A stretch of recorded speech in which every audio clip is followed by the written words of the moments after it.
Man, I'm super excited. We got Trevor Jackson. What's Welcome up, to dude? Vlad TV. Thanks for having me. I love Vlad TV. I watch your guys' stuff. It's awesome. Ooh, what's your favorite interview?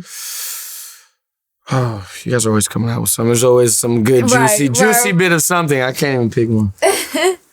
I love it, man. Well, I'm super grateful you're here. You're one of my favorite people. Yes, you're one of mine. That's why we said yes immediately. I was like, right. Shirley, back. I appreciate you. Man, if it's cool, can we start at the beginning? Yeah, please. Born in Indianapolis, Indiana.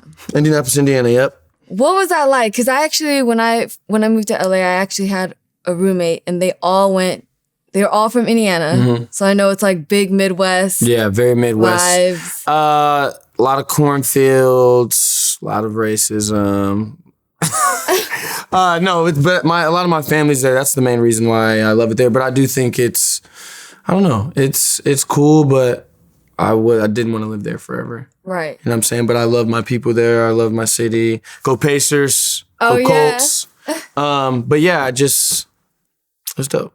It was good? It was cool. It was cool growing up there. I started off tapping there. At 3 years old? 3 years old, I was tapping, and then that kind of led me to other stuff, other avenues of life. I was like competing and traveling and stuff.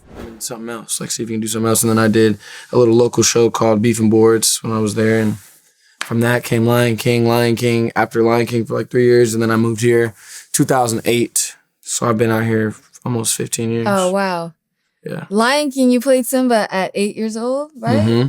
How was that? That was like my training grounds. I always say, like, I got to meet so many, not even just training grounds for, like, you know, my career, but just as life. I got to meet people from so many different walks of life and study different things, whether it's dancing, music, acting. They went to this school, that school. It was just very well-rounded. So to be around that when I was young, the possibilities for me were limitless. So I encourage everybody to try and do as much as they can. But yeah, they were all top of their game, singers. And so I just it was a training ground. I was watching people just taking it in. And after that, I realized I had to do that for the rest of my life, Crazy. Entertain. Yeah, I was going to say, when you're in that moment, were you like, oh shit, this is what I want to do for the rest of my life? Yeah, and at that time, it's funny because it didn't seem as, vital as it does now. Like, at that time, it's like, oh, I'm just having a good time. Oh, and it's fun. But little did I know that was the seed for it, Right. I'm doing now. But yeah, I remember there would be times I'd be on stage and I'd just be like, yo, I'm just having fun up here. And all these people are like laughing and smiling in their day. Maybe, I don't know what they were doing before they got here, but right now everybody's smiling. Right. And if I'm the only one on stage, so I was like, if I can do that and bring that to people, then that's a life worth living. That's beautiful. And I know you fell in love with music, Gregory Hines, Michael Jackson. Yeah, Gregory Hines was the birthplace for the entertainment, him and Michael in general, because of the tapping. Oh, okay. So tapping, I was like studying him, and he's like one of the most amazing tappers of all time. So when I would watch his movies and stuff, he was singing, he was dancing. And I was like, oh, he's on screen, so he's acting too. I want to do all that. I want to be that guy. And he was just an enigma, So then from that, I was like, yeah, later in life. And then the writing my own music didn't really come till later. Like I knew I always wanted to do it, but then I was like, oh, I don't just have to do this part. I can do this part too. I used to think that, I had to have someone write a song for me. I make the beat. I think I saw you when you found out Michael Jackson died. Yes. You ran until you got lost. Yes. Found my way home, but it was bad. I used to run a lot and I've gotten lost and I panicked. Yeah. No, I didn't panic. I mean, I was more worried about Michael. I didn't really care that I was lost. So I was just like, I was like 11, 12, but I just remember like my mom made an inhumane sound. Like I'd never heard a sound like that. Wow. It was like, and I was like, what the heck? And I looked at the TV and then I just ran up the screen door. It's such a movie scene. I like got the screen door. I was like, damn. On my way back. Oh. Crazy. I was dramatic. Oh, damn. Yeah. What's your favorite Michael Jackson song? Right. Heartbreak Hotel is one of my favorite ones. Okay. But I mean, come on, dude. There's so many people. He's just a hit maker. For sure. I think I saw you recently post you tap dancing. Yes. So that was crazy. Should we talk about that? Please. Okay, let's talk about that. I'm so impressed. I watched it twice. I was like, wow. Yeah, no, I did tap dance kid and I didn't want to do it at first. And I'm so glad I did. My mother is, she's also my manager. So we often have conversations about stuff. And that was when she was really, yes, Cam, right? Love her. She was very adamant about it, And I was like, man, I don't know. I'm just not in that space. I don't want to really do stage anymore. You know what I'm saying? And when I went there, I had such like a spiritual like opening. You know, I felt, and at that time I felt very like monotonous in my life. I just kind of felt like I was in a loop and blah, blah, blah. And that just kind of like broke everything and like kind of got me really excited about entertainment again and creating things. But also going back to history, you know, the history of tap and all of these people that paved the way for me that, you know, sometimes you forget existed. Even when I think about like Migos, right? I'm like, oh, wow. There would be no Migos without the first tap dancers. Our first performances ever as Black people in America was tap dancing on stage. Wow. You know what I'm saying? We weren't allowed to do anything else. Hey, let them do that. You know what I'm saying? But turn that into us singing then and then us working with Shirley. You know what I'm saying? It's just the evolution of it is crazy to think about. So when I was there, I was just awakened to all of that. And yeah, it was a lot. It was the hardest thing I've probably done to this day. I had to learn a 2.5 hour show in 10 days. I had 5 songs I had to learn. And my dumb ass didn't look at the damn script before I got there. So I literally got there and was like, they were like, so you know the songs? I was like, no. They were like, you know the script? I was like, no. They were like, great, let's get it. And so literally I had 10 days. I was doing like 9 hours a day. Then I'd even come back after it was closed. Me and Jared would go and like work on different stuff. My feet hurt, my body hurt. I was sitting in bath salts. Oh my god! But it was worth it. And it was life-changing for me for sure. And then even that story of Tap Dance Kid was pretty powerful. That's amazing. Because I feel like anything you do with that, whether it's acting, music, it's almost like you're made for this. Sure. Right? No? Yeah, I'd say so. I'd say so. And I'd say it's the good thing about it is like it's like things that I didn't know were doing that. You know what I'm saying? Like, again, my life kind of, I just go with the flow and I follow that and I lean on that because of moments like this, you know, when it's revealed to you, hey, you were made for this. And all of those times that you just went with your gut to do this or you just wanted to branch out and do that. Right. It's never not made sense. So that's why I always follow that. Like tomorrow I could wake up and be like, yo, I want to paint a 500-foot portrait or something. And if I give my all to it, it'll be dope. So I just got to keep following that, and I'm thankful for it. But yeah, no, definitely, I've been doing it for a long time, and I'm not going to stop anytime soon. Right. So. I love it. And I know, okay, so you started out, well, was Eureka your first big? That was probably my first consistent role, yeah. So I did like a lot of like guest stars. Like I did Cold Case, I did Harry's Law, I did different things like that. But that was like my first, I did that for like 3.5 years, a reoccurring role. So I was going out to Canada.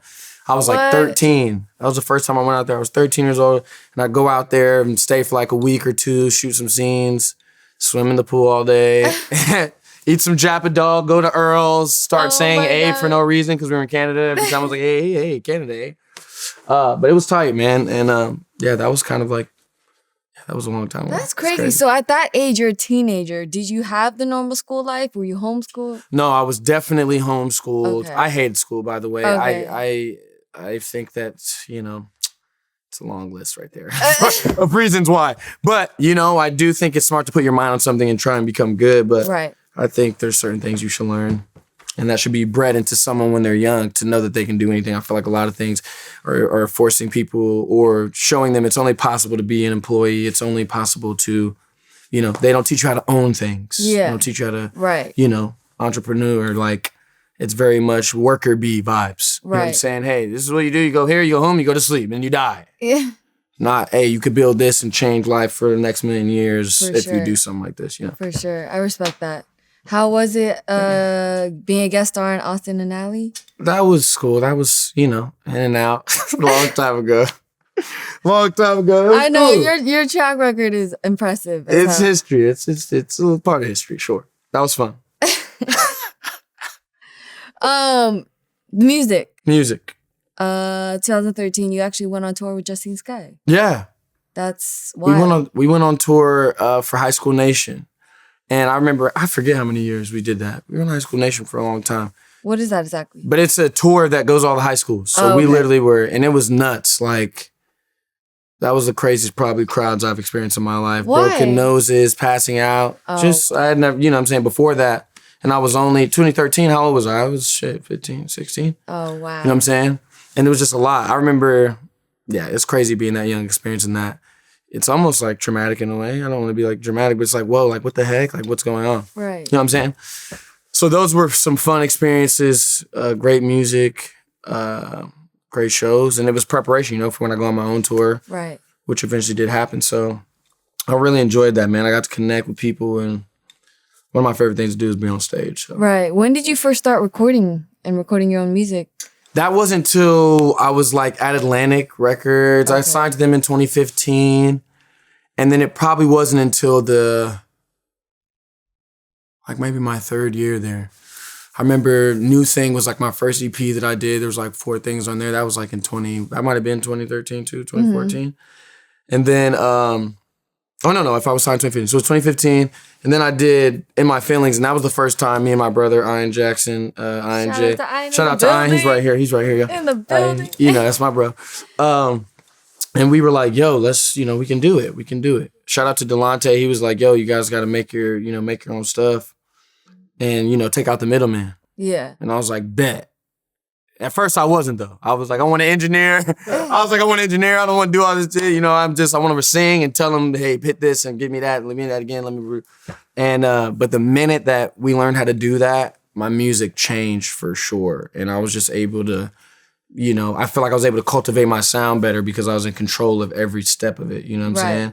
And then also, when I'm making a song, the video's like coming to me while I'm doing it. And then everything just kind of felt more synonymous. You know what I'm saying? So I really loved it. I really loved In My Feelings, that being our first experience of like writing stuff. And I remember the first time we made a song, that was like, I like made a full song and we made it together and it was the Soul Throw John. Remember that? Everyone? Yeah, B Major. Yeah. B Major was there. He's friends with Just Me, a bunch of people. He's super cool. And we were in there and, I'm doing some words, he's doing some words, and it came out and I was like, yo, we just made a song. I used to think you can only hit a song if someone else gave it to you. Hey, you can only make a song if someone else wrote it and gives you, and then you sing it, and that's how a song. I can do that? Oh, shit. Then from that day, I'm like, all right, I want to do it all. There are some songs still, then even if it is written, I'll like change some words. I'm like, it's got to be real, it's got to be me. Right. But it's got to be really good for me not to want to. For sure. Can you talk about signing to Atlantic so young? Yeah, 15. I went to every label, and they all wanted to sign me. Yeah, really? Every single one. So you were going out there hustling, trying to get meetings and stuff? Yeah. Going out, met with everybody. I met with Motown. I met with Def Jam. I met with Interscope. I met with Columbia. I met with Universal. Everybody wanted to sign me, but Atlantic gave me the best, hey, this is what we'll do. If you come over here, buddy, go up. I was like, that sounds nice. They had a nice bag for you. And so, sure. Let's say that. That's hilarious. I interviewed OG Mako yesterday. He signed to QC early. Okay. Oh, wait, no. I think it was King Los. Sorry, I interviewed King Los. He signed, Bad Boy wanted to sign him, and he said the contract was like this thick. Did you know what you were getting yourself into when you were signing? No, I was a baby, dude. I was 15 years old. I had no idea. But I'm thankful, that when I wanted to part ways, they were cool with that and didn't, go crazy or nothing. And then, then I went over to Empire, still over there. Right. And we'll get to that. We're getting to that. I don't want to skip steps. Let's keep going. Oh, no, you're good. But was it like the major label appeal that you were? Well, yeah, when I say the song and dance, these people song and dance. And that's anything. That's not just labels. That's agencies. That's anybody who loves what they see and want to be a part of it. They're going to make some promises that probably aren't going to be kept. You know what I'm saying? Right. And I've done that. I remember when I first, I'm not going to say which agency, but I was going to an agency and my first meeting, I'm 11 years old and they walk in there and they're, hey, actually I just met, name dropping right. Then these 2 ladies come in the room and they've got a giant like piece of paper and they're like, what kind of shoe do you want? This is the style we're thinking. Boom, boom, like drawing a shoe like they were going to give me a shoe. Like it's ridiculous. You know what I'm saying? But I'm 11. Yeah. These people are going to give me my shoe. I want to go here. You know what I'm saying? But I'm 15. I don't get it. Right. It takes time. That's funny. Man, I think you collaborated with B.O.B. Yes. in 2014. Yes. How was that? That was dope. He's super cool, man. Drop It. Drop It was the song, and then we were doing the remix, and he's always been like an enlightened guy that I kind of like listening to and stuff. So was that when he was popping? That was near the that was. Yeah. What was the I don't know. He had a song out then. That was he was popping, sure. And I was thankful, he came to the video shoot, super nice guy. I was probably like 15, 16 then. So he showed a lot of love. I always respect like people that I met at that time that, were kind and tried to be, Because I met a lot of other people at that age too that I'm like, damn, I thought you would have poured into me a little more, like been a little nicer. Yeah. Being an older Black successful man that sees me trying to do the same thing. Right. It is what it is. But now I know my place. When I get to that point, how I have to be, you know? Totally. So I take it as a good thing, a lesson. For sure. I respect that. You also... I know Diggy signed to Atlantic too, right? Yeah. Diggy Simmons? He's not there anymore. Okay. But yeah, we were signed there at the same time. We went on tour there. That was crazy. Oh, man. Because you know he's on the show. Yeah. So me and him are always like reminiscing and just thinking about like talking like God is good, bro. Like how the heck do we meet when I was like 13? We went on tour when I was like 16. We went on tour for like 3 months, 4 months. And the Who Else But Us tour was our tour. And then we became super close on that. Then didn't see each other for a few years, and then he's on my show. Crazy. Like, that's just nuts. And now we're on the show together, and we're working on other stuff together. We've got an album that I'm trying to get him to. We need to release it. It's fire. Okay. Super dope music, and that's what we do. A lot of the times we'd film 5 a.m. on set, get done like 7, come to my house, record till like 1, 2, go back to bed because we got to be up in like 4 hours. Damn. And we did that a bunch. That's why he was on Rough Drafts too so much because that's when I was filming a lot. And I was like, yo, bro, I need you on this. Yo, bro, I need you on this. Yeah. So, yeah. What was like just when you guys were younger? What was that like? Just crazy touring. What was the best memory? It was nuts. I mean, some of the stuff I can't say on camera. I'm joking. But it was nuts, dude. You know, we were young. And just, you know, we felt like those guys at the time. We still feel like that, but you know what I mean? When you're young, you're just like, oh my God, it's so tight. Right. Going out here, hey, what's up? You know, people screaming. It was very cool, man. Very cool. I'm very thankful for that experience. Yeah. That's beautiful. I had no idea you had a song with Kevin Gates. What? Yo, I know. That's 2015 too. That's crazy. Hey, so you want to hear that story? Yes, crazy story. I can't wait. Crazy story. Ian was there. We're in the studio. And he just comes in there, I think, right? He just came in there. Yeah, right. He just came in and just stood. And I'm like, studio in LA? Yeah.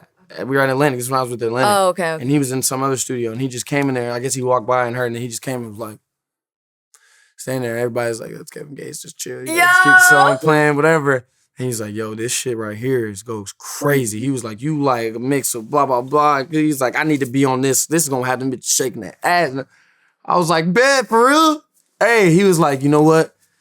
Send it over 30 minutes, the package be ready. That's what he said. Stop. And he had a little fucking dog. He was like a little like fucking Godfather, dude. Just came in there. And then after he did it, he comes back in. Literally, he was like 30 minutes. He really did it that fast. 30 minutes, he comes back in. He's like, the package ready. And I was like, bet, let's hear it. And he played it, and we were in there going nuts. And then for a minute, he sat down and was just giving me game. Like, not even on music, just like on money and shit. He was like, yo, there's a lot of people, the way this whole system is set up, he's like, all I can say is like, buy gold.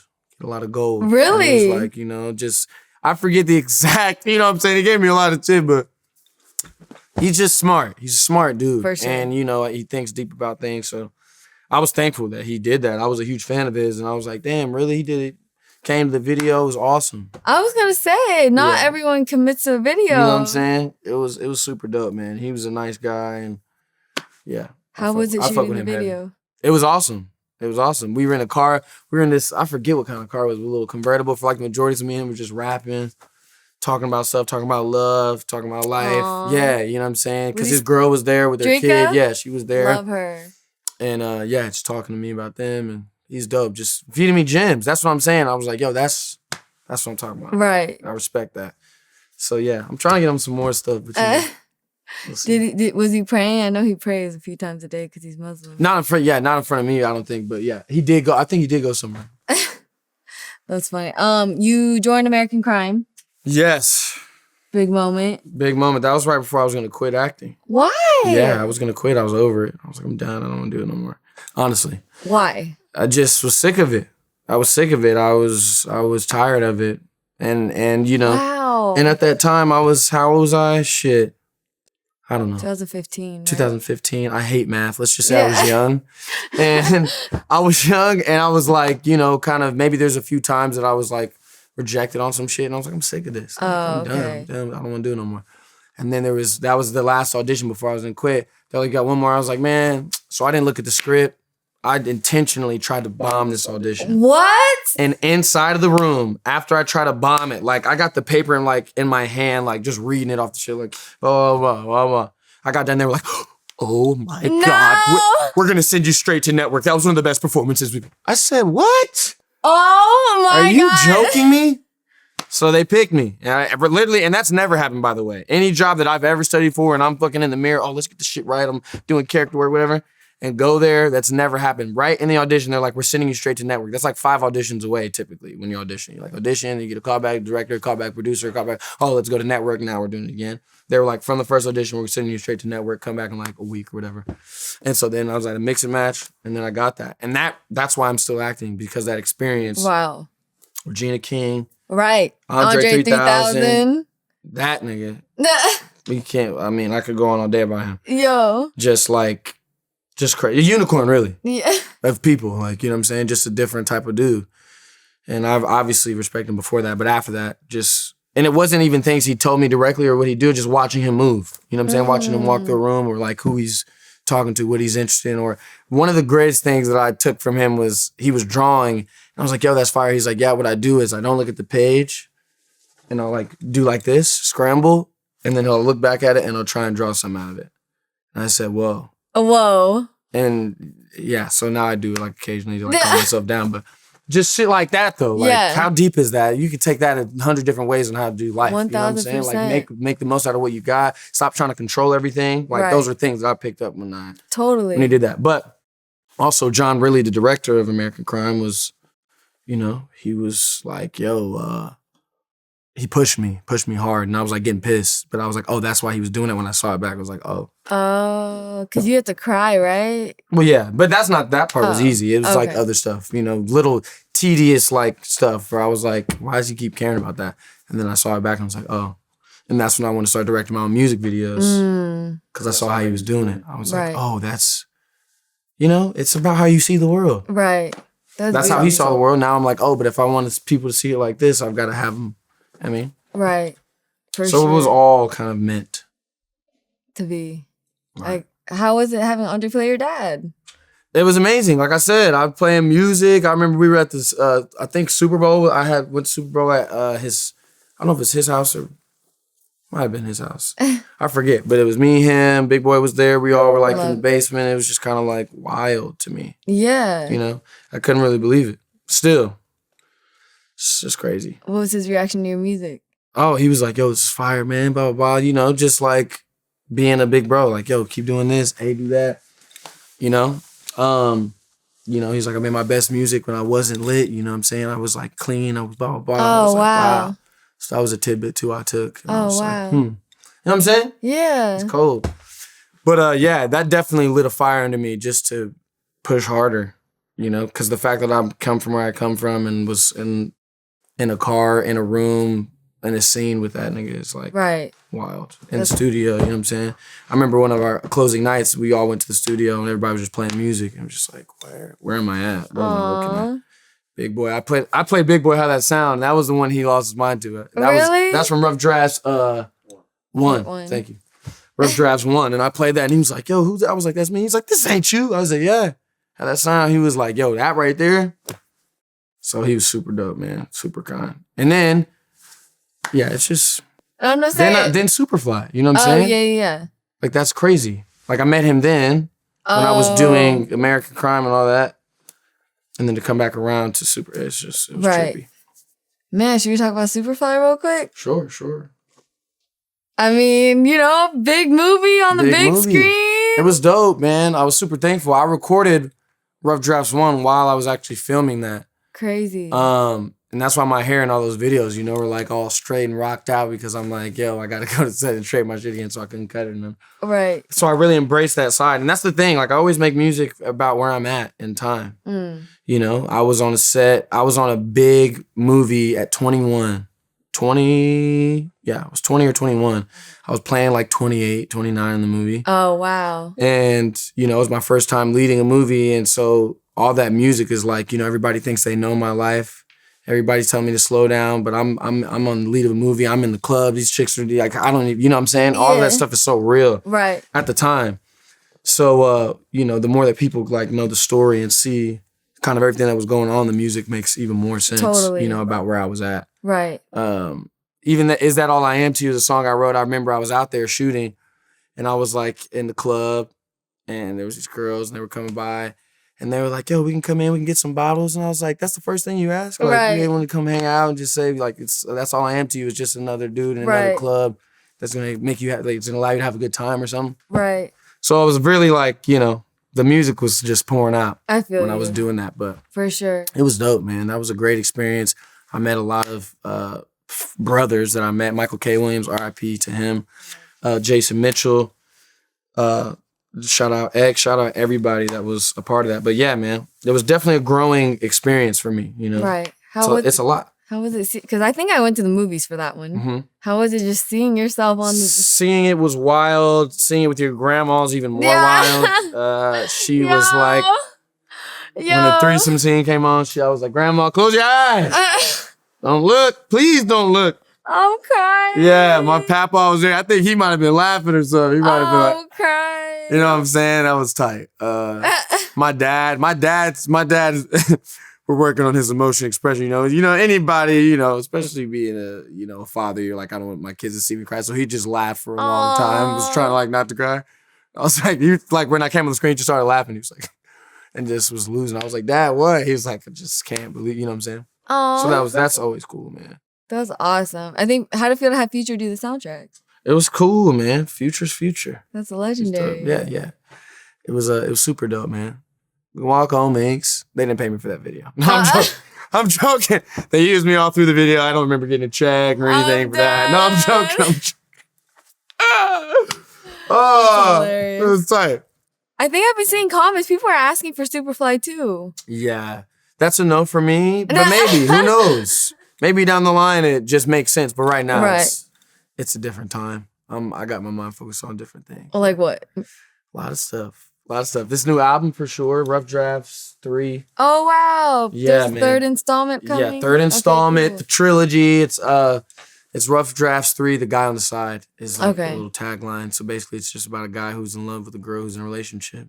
Oh wow. Is that a real story? Huh? Is that a real story? Sure.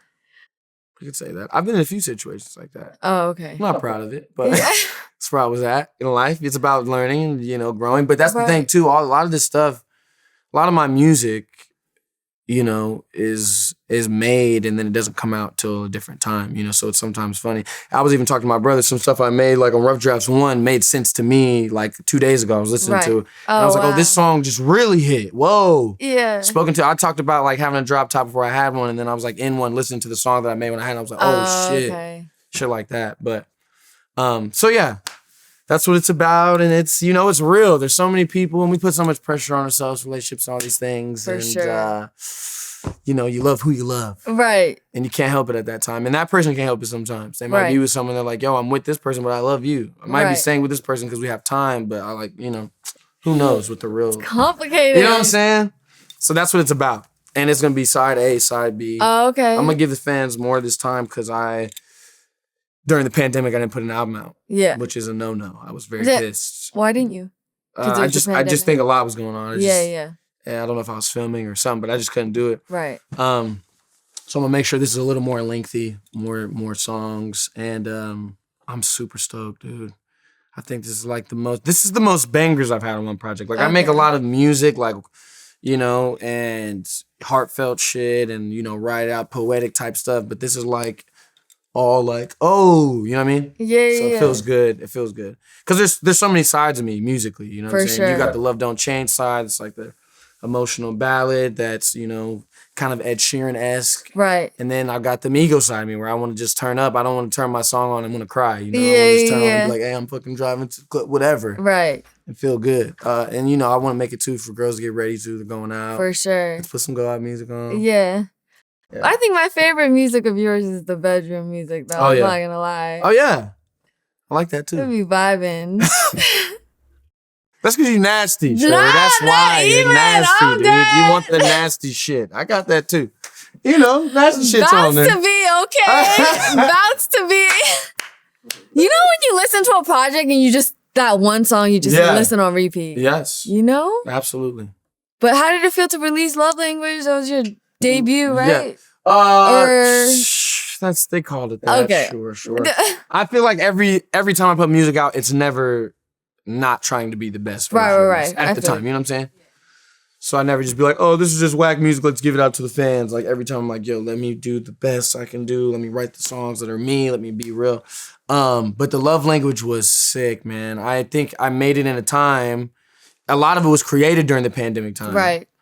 And during the George Floyd time and during all this shit going on in the world. And I'm like, where is the motherfucking love? Black Eyed Peas, shout out. Yeah. You know what I'm saying? But like, where's that? Where's that?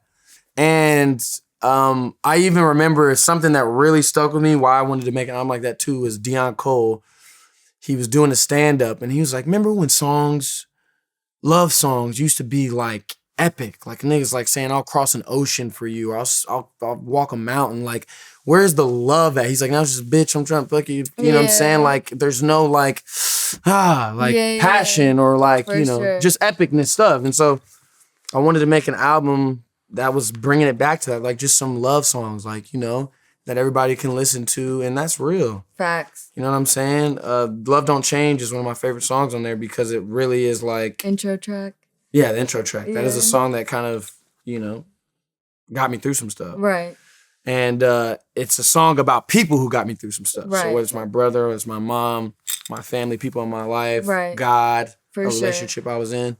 Those are the people I leaned on. And I'm like, damn, to have that is what pushed me to keep going. So whatever people's, goal is, whether it's music, whether it's you want to be a doctor or whatever, you got to keep pushing. For sure. So a song like that helps. How is it releasing independently now? You said you were with Empire. Mm-hmm. How is that compared It's dope. It's dope. I'm very much more in control musically and video-wise. You know what I'm saying? All my videos, I'm super hands-on.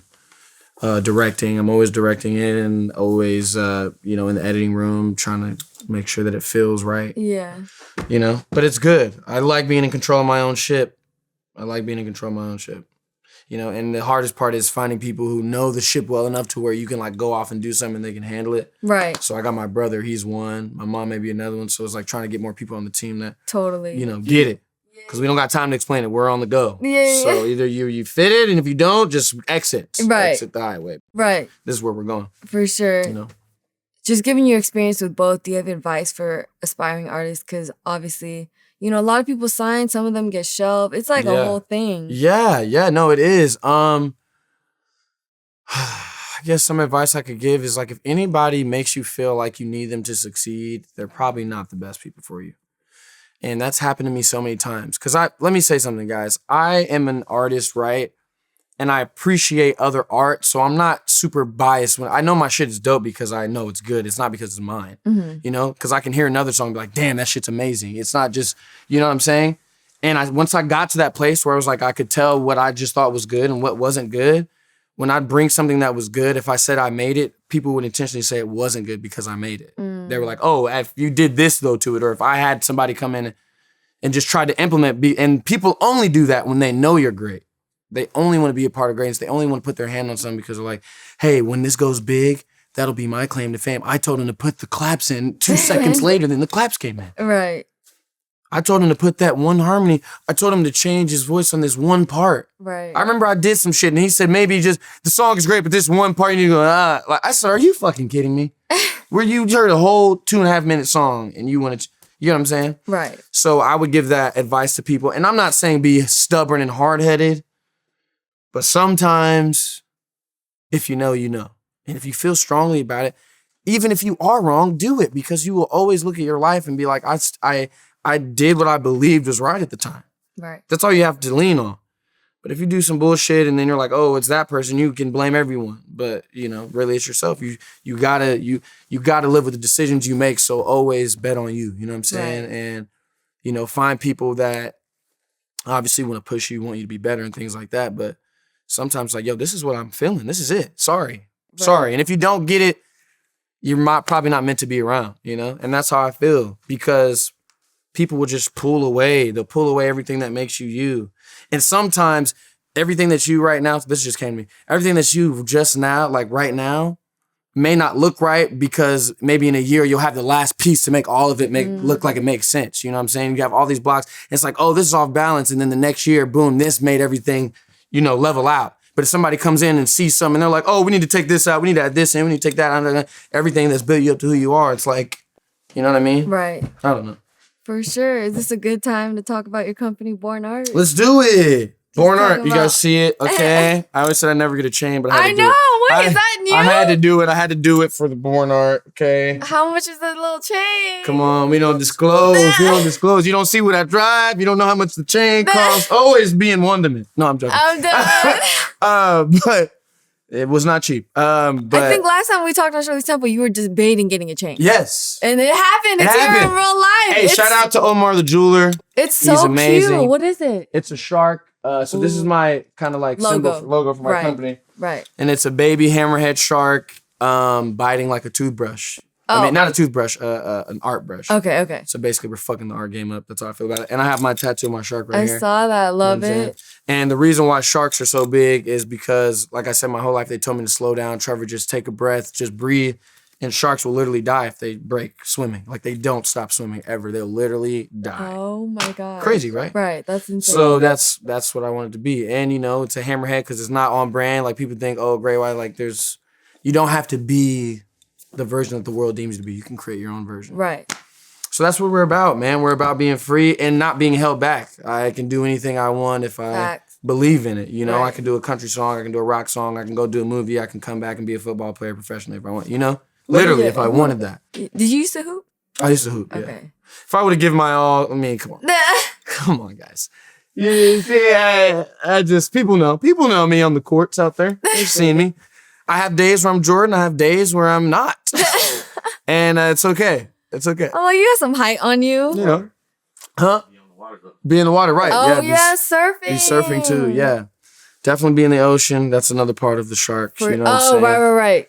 And surfing has saved my life, dude. When I was just not being healthy and just, not taking care of myself, I realized, if I want to go surf and have fun, I've got to go to bed early. Right. I've got to get up at 4:45, 5 a.m. And then when you start your day out like that with an ocean and a sunset, right. And, your day is destined to go right. Right. Seeing families of pelicans fly down right by you like this, fucking God. dolphins saying, hey, what's up, dude? Shit's crazy. And then I start thinking about my life and I'm like, damn, I was tripping about that. Right. And then I look out here and I don't see nothing but water. Right. Going that way. I definitely feel like a lot of spirits or just like things are in the ocean. Mm-hmm. Because when I get out of there, I feel like cleaned. Like I feel like something is going on. For sure. So I love being out there, man. I love it. I haven't been out there in a minute. Really? Yeah. Because you've been filming? Been busy. I've been trying to hit the gym, you know what I'm saying? Working out. And those both kind of happen at the same time. For sure. First of all, I love your perspective on life. Thank you. Second of all, we were talking about earlier how you can teach yourself anything. Did you teach yourself how to surf then? So I learned how to surf in a day. When I was 11 years old, I remember it. 11? I was in Hawaii doing Lion King. Okay. While I was out there, I saw, and I skateboarded already, and I was looking at the ocean. I was like, yo, they're skating on water. I want to do that. And obviously, I bugged my mom until she took me to do it. And then I did it, and the first day I stood up. And then my teacher got mad because after I knew how to do it, I started going by myself. I got me a new board, and he's like, you're supposed to, be under my, again, trying to hold me back. Right. That's why I got this fucking Anakin Skywalker shit, guys. Stop trying to hold me back, dude. Damn. Right. You know what I'm saying? So that's what that was. And then, so I learned then I moved out to LA. I didn't surf for like 9 years. Oh, wow. And then somebody was like, hey, you surfing? I'm like, yeah, nigga, I surf. What's up? Let's go. And I got brutalized. I got demolished. I was in the washing machine the whole surf session. Where? I didn't catch one wave. I think I was in Venice somewhere. Okay. And I didn't get any waves. And then from that day on, I walked out of the beach and I was like, never again. So I went every day pretty much after that. That's how I got good at chess again. I was playing chess and somebody beat my ass back. I was like, yeah, I played chess. My dad taught me when I was young. Yeah. He's like, you played chess? I'm at some bar. Some party. I had a few drinks. I'm like, yeah, I played chess. He beat me in 3 moves. I had 1 move. I said, literally. Never again will I be beaten in 3 moves. And then I started playing on my phone and now I play chess. I respect that. How do you have the discipline to get up at 4 a.m. and go to bed early? When you go surfing, you'll know. Oh, okay. If you ever catch a wave, that feeling, like, it's orgasmic. It is. It's because it's the only time in my life I felt like I wasn't trying to go anywhere or trying to change anything. Right. It's happened in my life. I wasn't trying to I just had to sit in the right spot and then life was doing the rest of it. Right. And then I think about waves and how like many years or however long it's traveled to get to where, and then I got that one, and that was my wave. That's you know what I'm saying?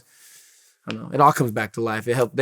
All these things I'm talking about help me compartmentalize life and see it in a digestible way, because it's really not. It's crazy shit. Yeah. You know. What do you say to people who are afraid of the ocean? I say you're in a giant black ocean on a rock. So get it together. Even people when they say they're afraid to fly, I'm like, we've been flying. Remember we saw this stand-up guy and I never let it go. I was like, this is the realest shit. He's like, people were scared to fly. He's like, we are flying all the time in a circle around the sun. Oh, wow. What are you talking about?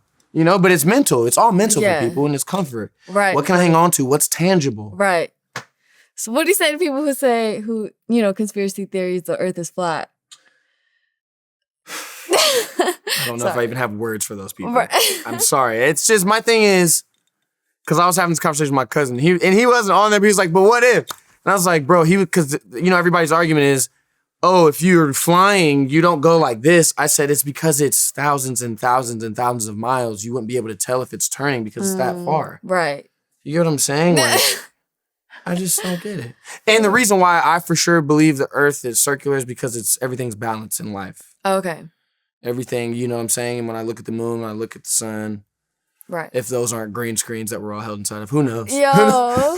who knows, really? You know what I'm saying? But what I'm thinking is, if these are all circular and like I love yin-yang signs, I love all of these things that are like endlessness, balancedness, and that's how things are created. So I'm like, I feel like it has to be circular. You look at cells and things like that within the body, they're all circular, kind of, I think. Yeah. Do you have a religion you believe in? I believe in God. I believe in the teachings of Jesus. Right. I do think the higher road is always the better road. I think there's a way to love. I think there's a way to successfully live and for civilization to live without the harming or suffering of others. Right. And I know that's not where we're living at, but I believe it can happen on Earth, hopefully. Definitely. And so that's what I stand on. You know what I'm saying? And I know I'm good. Whatever, because I believe, again, balance. There's two sides of everything. Right. So I definitely believe I'm here to, bring love and light. As IJ go get his album, Love and Light. You know what I'm saying? But yeah, I feel like that's what I'm here to do. For sure. I can't stop. I've tried. Right. I can't. I was going to ask, just being so young and just being in the entertainment industry. Yeah. Were you ever sucked into like the Hollywood lifestyle, the partying, the...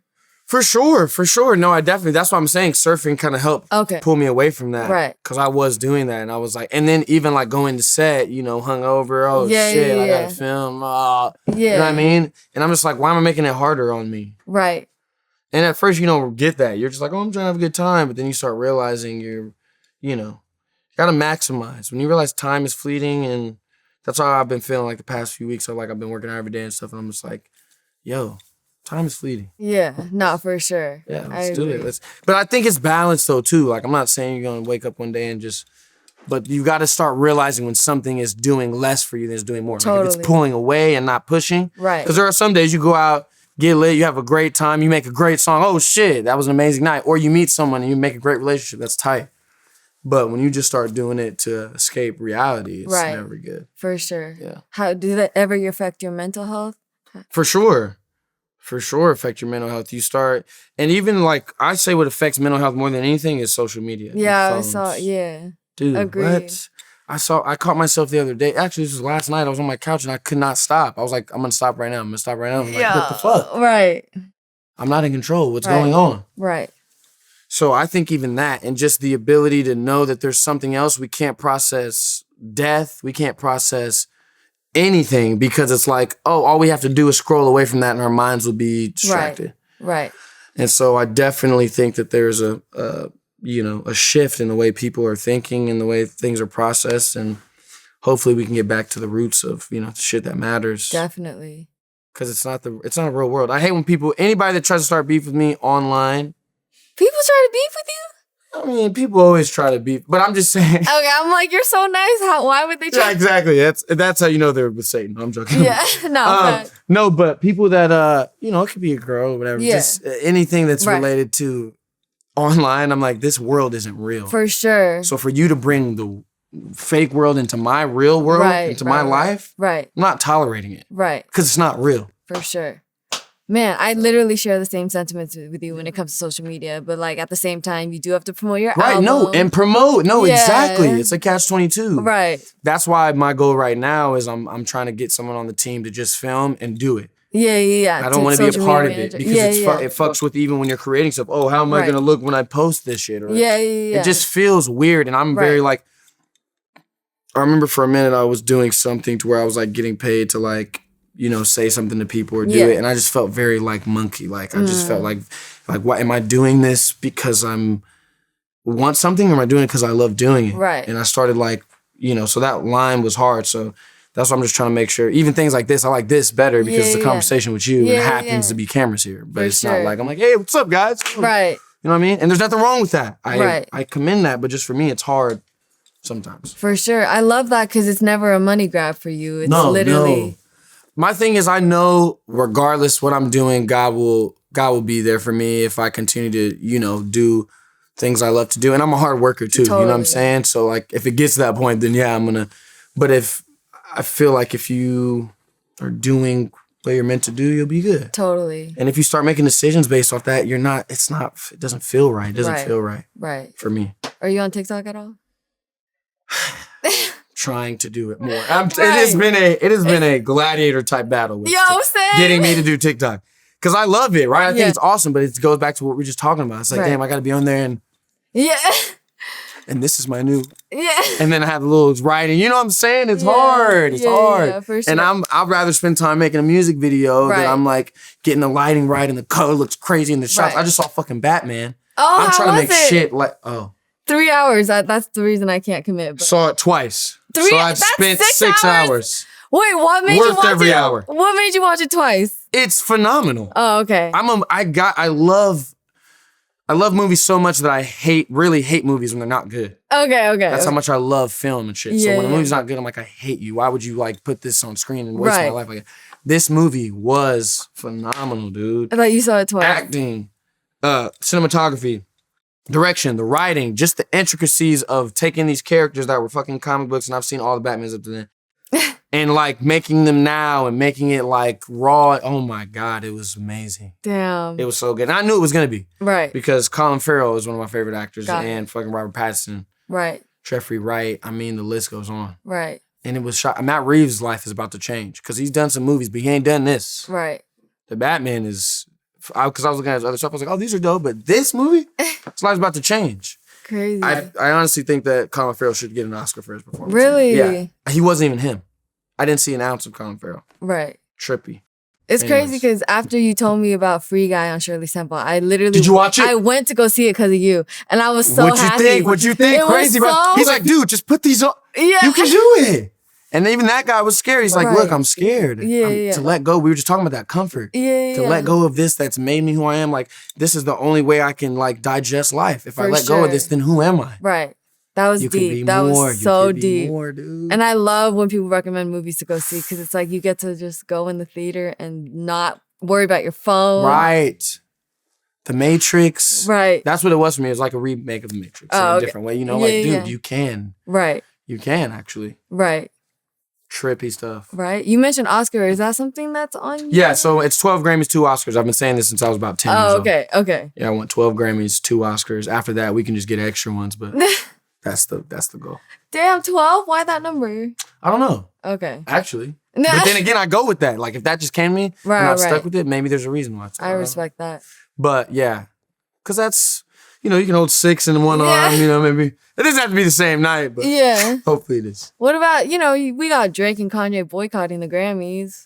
Yeah, so, yes, I get that too. We can go right back to what we were talking about. Like, no approval from any man should, like, make you feel worthy of something. But when I think about personally my favorite, you know, artists and their Grammy speeches and things, you know, you just feel like, oh, I'm on the same stage as them or, you know. But it could be backwards. It could be catch-22. That's what I'm saying. But that's where I'm at. I definitely want some Grammys. For sure. I definitely want some Grammys because those kind of things that live forever, you'll always be a part of those, which I do think Grammys will live forever. I think Oscars, like, these are just, like, prestigious events. Like, there'll be 89th Grammy. I mean, you know what I'm saying? Yeah, Grammy yeah. Awards or some shit. For sure. But then we could create our own Grammys. Right. That's the thing. It's like, Yeah. oh, you want that, but then the person that I'm realizing myself that I'm becoming, I could create my own prestigious award show where I have a group of young people who decide who they think are the, you know what I'm saying? Right. That's beautiful. Grownish? Should we get into Grownish? Grownish, sure. Let's do that. Your shooting season. When does this come out? Whenever Vlad feels like it. Okay.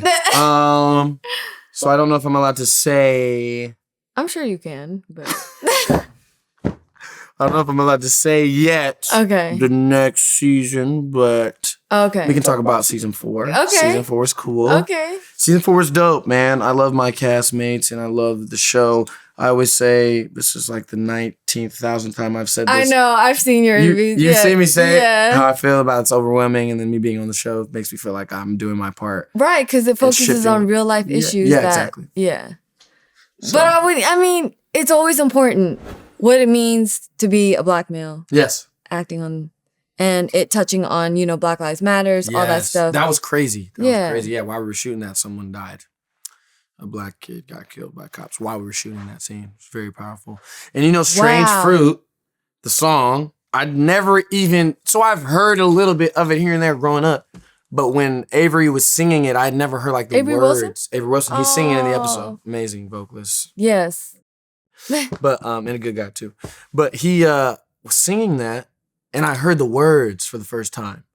And I was bawling my eyes out. And then I took a second and I was talking about all the shit that we've just discussed, how much we suppress and shit.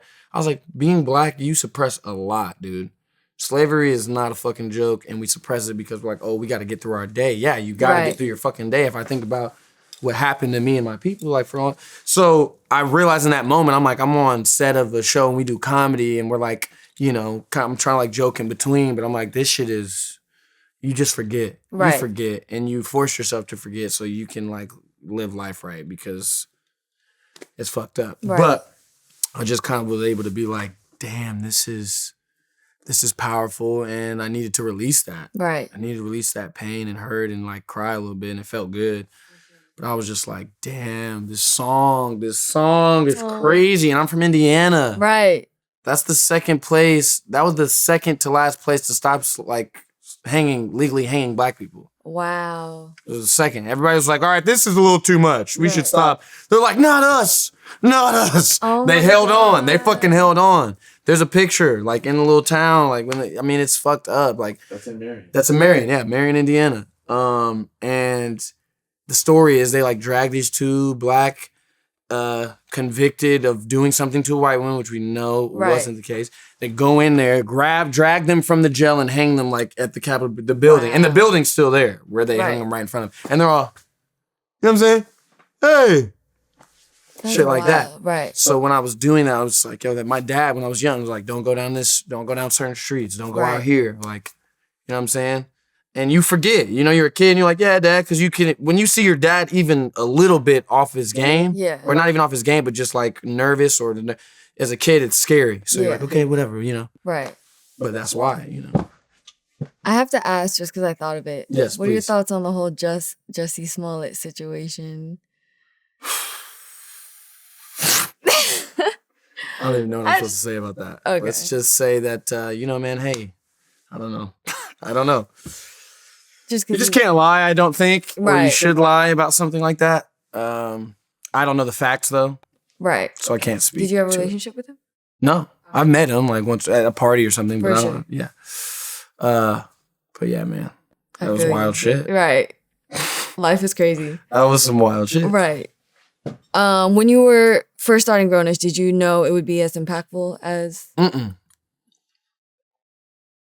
Not at all. Not at all. I figured it was going to be dope. And you know what? I think the main thing I underestimated was the impact it had on me. Right. Which is like what we just talked about. Those kind of things that allowed me to open up about certain things. So yeah, but no, I definitely did not. And I'm so thankful for it. The fans, most places I go, oh my God, Grownish. I was going to ask how what that did for your career. Yeah, they love it. They love it, man. And so I'm appreciative of being a part of something like that. Right. Yeah. It's dope.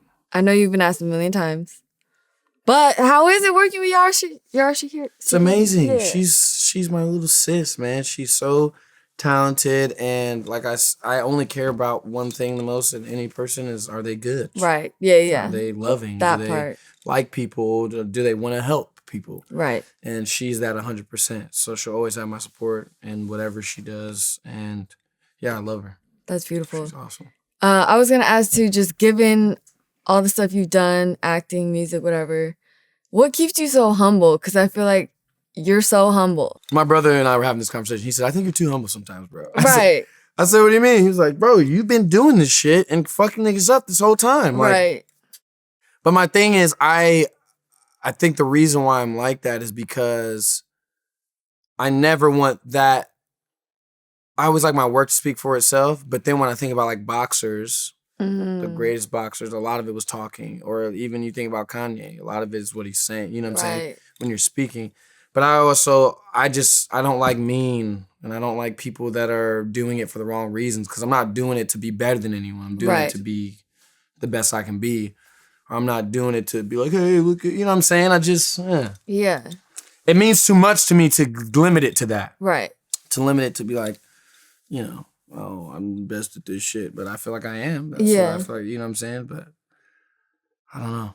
Do you think you'll ever, because you mentioned wanting to quit acting, has that changed? You don't think you'll ever stop acting? No, and then it'll just evolve. I'll go to start directing more stuff. I'm telling you. Oh, right. I was already on it, but I mean, this Batman was so crazy. I'm like, this is the type of shit I want to do. Oh, wow. Like, make. Obviously, I want to star in it and be the first black Batman. But, you know what I'm saying? I want to, like, make shit like that. Right. Like, yo, I want my videos to look like that. Right. You know, because it just helps. It just, all of it kind of goes together. But no, I think I'll always have my hand in it. Even if I'm not in it, I'm producing a project, a TV show. Because I think now I'm starting to recognize my influence and my duty. Like, it's to share my beliefs or to share my vision of the world. And that's all everything. Life is just a giant fucking baton race. Like, we do it, and then who's next? Here you go. This is what God and this life taught me. And love and heartbreak and all of these things, and this is where I'm at with it. This is how I made the most sense of it. See what you can do with that. Right. And this one's like, oh well, I found this out. Boom. Oh, on top of that, oh damn it. You know what I'm saying? Right. Is this a good time to ask about the show you're producing, co-producing? Yeah, sure. This is awesome. TV show I'm producing. It's called The Amazing Vitas, and it's about these brothers that I met. When I was 11 years old. I started training with one of the brothers doing capoeira, and then I met the rest of the brothers. Is that martial arts? Yeah. Okay, fine. And they, dude, they were in the circus. The first black, family show in the circus. And they were from, the hood of Chicago, and their dad one day was like, we're moving to Vegas. And they were the Ringling Brothers Circus.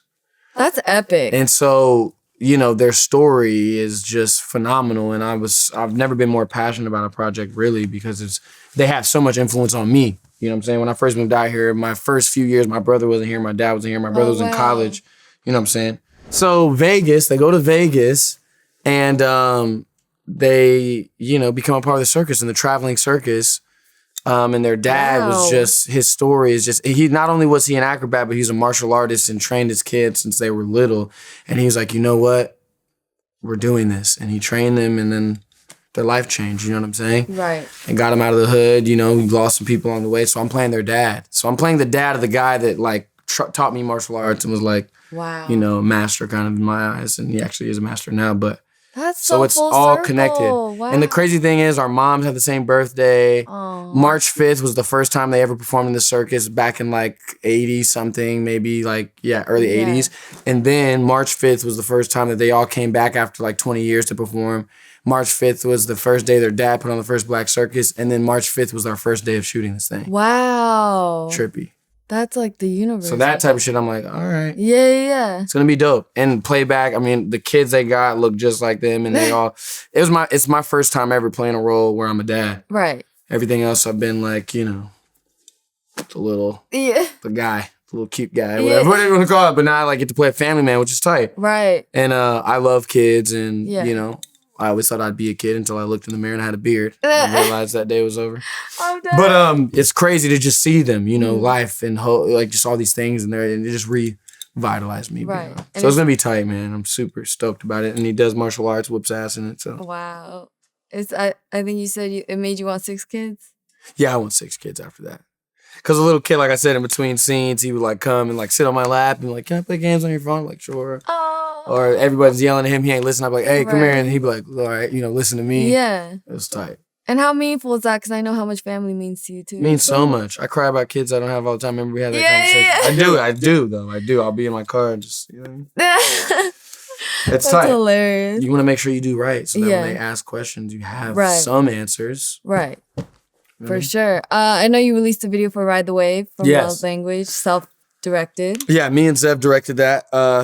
And that is actually a date spot that I've done many a time. And I said that. I said I don't want to give everybody my date spot so they don't go, but it's a place that I go and I like, yo, let's go here, let's picnic, let's eat. You know, maybe. Tell me after. I'll take you. But I said I wanted this music video to be that. Okay. Because that's literally, I've done that a bunch of times. Right. And so I wanted the video to be that, us going out there, us chilling, setting a picnic. Right.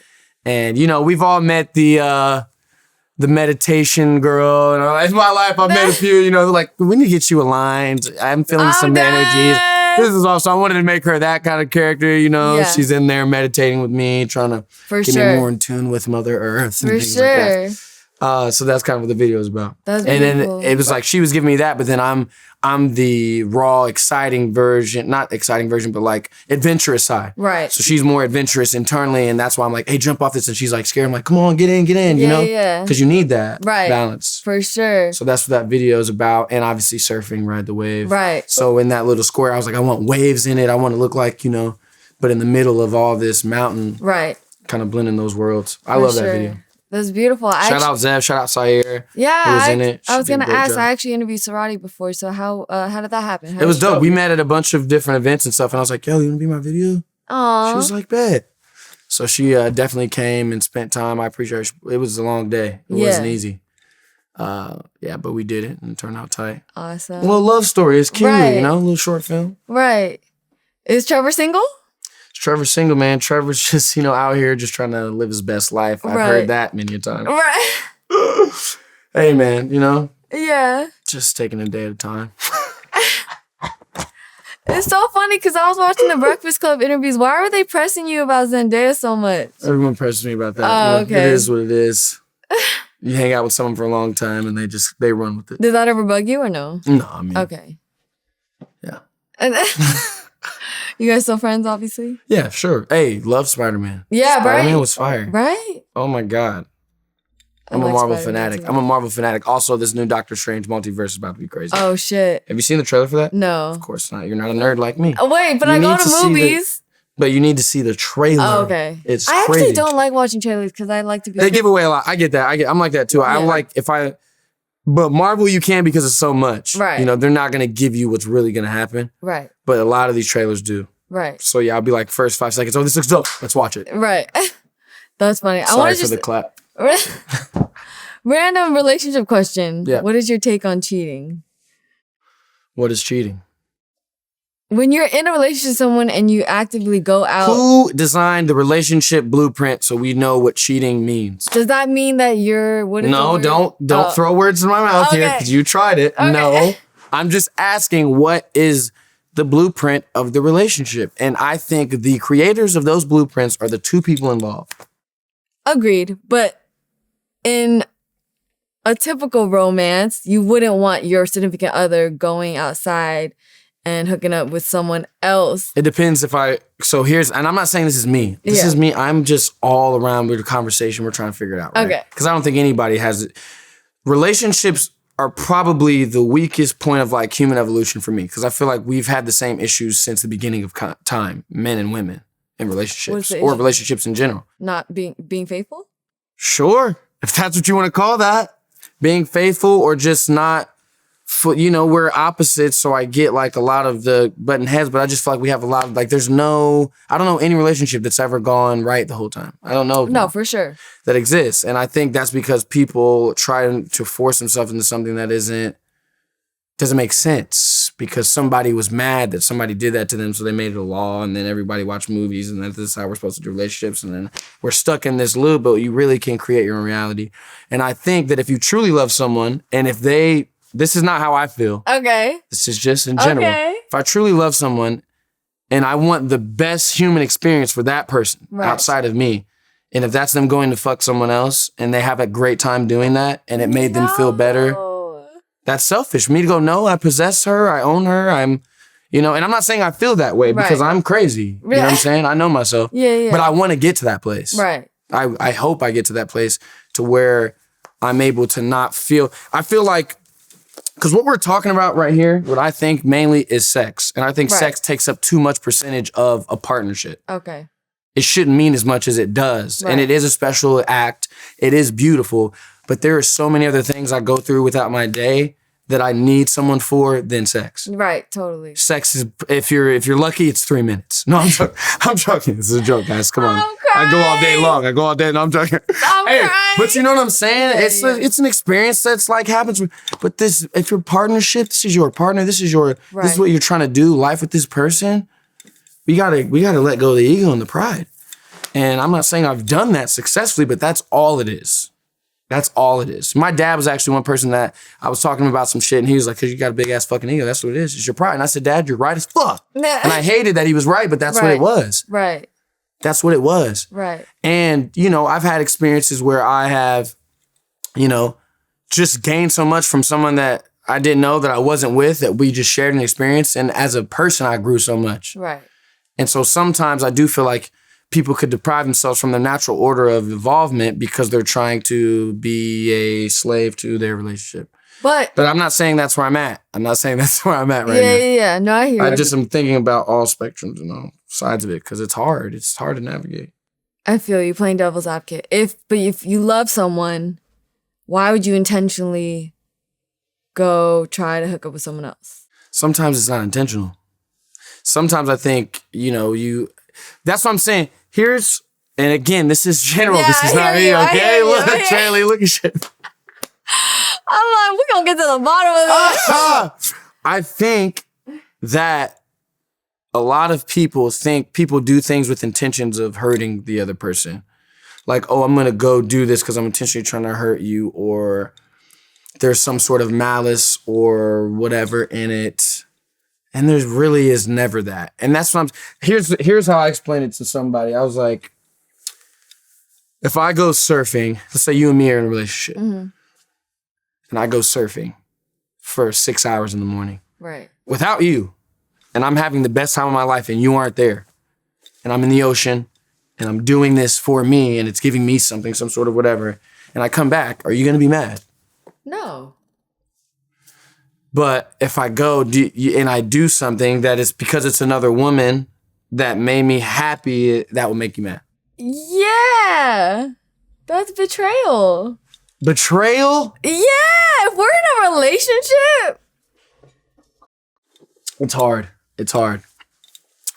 Why did Lil Duval make that song, Black Men Don't Cheat? Is that what he made? Huh? Black Men Don't Cheat? Didn't Lil Duval make that song? I have no idea. I know I'm living my best life. Oh, right. Yeah, he made a song that says Black Men Don't Cheat. Yeah. Hey, I think, again, it's two people, though, too. Right. It's two people. You can find someone that's like, hey, do what you want, Don't love anyone else. Do what you want, don't fuck anyone else. Those are two different things, though, I believe. Right. Because I believe you're not, I don't know, I guess it's not, I don't think it's love. I don't know. I think there is a situation or possibilities where people can do something and not love the person. I feel you. And only love that person. Right. But my thing is it mainly because I'm asking you because I'm curious. Is it mainly because it's another woman that you feel is satisfying your man in a way that you do? Yeah. I think it's just loyalty. Mm-hmm. I think any... And it's the intimate part of it that makes it that way? Kind of, yeah. Because what if it was another girl that he just went to go spend 6 hours with and came back? Would you be mad? Yeah, unless it was a friend situation. But I think intimacy is like another level. Okay. But I also do think it's normalized now a lot in society. Like my girl literally found her man, a video of her man getting head from another chick. And she was living with him. Like, why did... I just can't. I just can't. Like, come on. That's horrible. That's horrible. That's horrible. That's horrible. We can be talking about this forever. This is another conversation. Hey, man, a lot of my... okay. I was going to say a lot of the music, there's some answers in there, but... Right. No, it's hard, though, dude. Relationships are hard, and especially when you're evolving into a, like, more of, like, again, when you're thinking about the big scope we were talking about... Right. It's, like, hard to, like, try and tell someone how they can live their life. But I guess it's not wrong, too. That's why I'm saying it depends on two people to set a boundary for yourself and know what you will tolerate. Because then it is really, you know, I guess... fucked up if someone's like, hey, listen, this is what I expect, this is what I don't like, and then someone, you know. But everybody wants to be happy with the person. Like, what if, oh man, it's a lot. Because it's like, what if this balance of whatever's happening, whatever this person does, if this person doesn't know about, whatever this person does, this person doesn't know about, what it produces are two people that fit perfectly right here. Right. And I think, and I'm not just talking about sex with other people, now I'm just talking about in general. I think sometimes when you really love someone, you try and when you give too much of your self, it just becomes codependent. Right. So there's got to be some things for you, some things that allow you to be the person that person loves. Right. And I don't know. This is a book. We need to write it Right. Do you have a type? Do you have a type? Yeah. Right. I know you're into connection, so I'm just wondering. But like... People that know me would say so. Yeah. I wouldn't say so. Okay. I think everybody's into... Does Trevor have a type? Yeah. He likes tiny dancers. Tiny dancers, yeah, for sure. Go check out that music video on Check that YouTube. music video out. Yeah. Check it out. Boom, boom. Yeah, no, I am about vibe. I also like, you know, I decipher what I think a person will be in my life before I go in. You know, I'd be like, oh, this is just going to be a fun time. Or this is like someone I really want to see. Totally. Something with, which I can typically tell within the first few seconds. Totally. Feels. Yeah. You know what I'm saying? Yeah. I love it. Man, is there anything else you want to tell people? Anything you want to plug? What are you most excited for? I'm really excited for Rough Drafts 3. Guy on the Side. I've got Lil Twist on the album. Oh, yeah, shout out to Lil Twist. I've got Lucci on the album, Solo Lucci. I've got Algie Smith. Oh, okay. From Euphoria on the album. And yeah, man. Some really, really dope stuff. I'm super stoked about that. I'm actually having a meeting after this to go figure out what videos I want to shoot first. And yeah, dude, this new show. Right. A lot of good stuff. I'm blessed. I'm thankful. And I feel good. But I just know this next installment of the music is just going to kind of be like, this is what I've been doing. Right. A little flex. Slight flex. Yeah. With Nothing some too bangers. crazy. With some respect and with some love. Right. But flexing. You know? I love it. Man, well, thank you for always being so kind and genuine. Thank you for being one of my awesome. favorite people. Love you. Hey, guys. Right. Shirley Shirley soda, Tent. okay? And she's a good person. Not only does she have great drinks and great interview skills and just great everything. Thank you. She has a good personality, a good heart. I'm gonna cry. Yeah. Thank you. Thank you for coming. One love. We love you.